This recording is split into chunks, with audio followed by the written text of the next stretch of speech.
বৃহস্পতিবার জো ভারতী ক্রীড়াঙ্গনে ফিফা বিশ্বকাপ যোগ্যতা অর্জন পর্বের দ্বিতীয় রাউন্ডের গুরুত্বপূর্ণ ম্যাচে মুখোমুখি হবে ভারত এবং কুয়েত। তবে এই ম্যাচটি অত্যন্ত স্পেশাল, তার কারণ এই ম্যাচটি হতে চলেছে ভারত অধিনায়ক সুনীল ছেত্রীর শেষ আন্তর্জাতিক ম্যাচ। শেষবার ভারতের জার্সি গায়ে মাঠে নামবেন দেশের সর্বোচ্চ গোল স্কোরার সুনীল ছেত্রী। আর সুনীলকে সম্মান জানাতে ইতিমধ্যেই একাধিক পরিকল্পনার আয়োজন করেছে আইএফএ।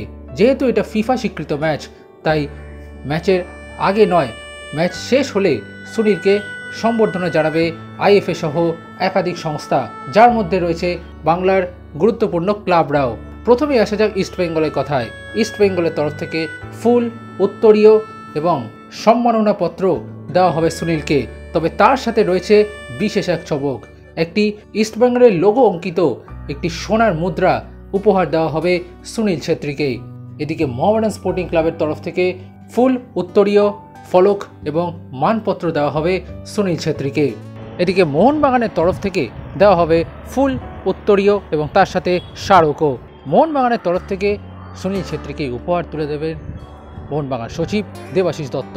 অন্যদিকে ইস্টবেঙ্গলের তরফ থেকে উপহার তুলে দেবেন শীর্ষকর্তা দেবব্রত সরকার এবং মোহামেডান স্পোর্টিং ক্লাবের তরফ থেকে ওয়ার্কিং প্রেসিডেন্ট কামারউদ্দিন সাহেব তুলে দেবেন সুনীল ছেত্রীকে তাদের তরফ থেকে দেওয়া সমস্ত উপহার।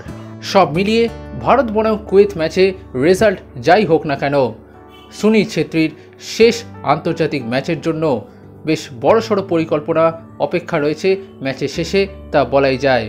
এবং সুনীলের এই শেষ অধ্যায়ে তাকে সম্মান জানানোর কোনো রকম খামতি রাখবে না বাংলার ফুটবল, তা স্পষ্ট।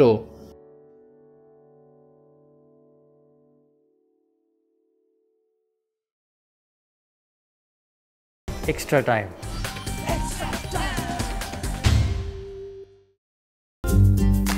লেটেস্ট নিউজ আর এক্সক্লুসিভ ভিডিওর সঙ্গে আপডেট থাকতে এখনই সাবস্ক্রাইব করুন আমাদের ইউটিউব চ্যানেল। বেল আইকনে ক্লিক করতে ভুলবেন না যেন।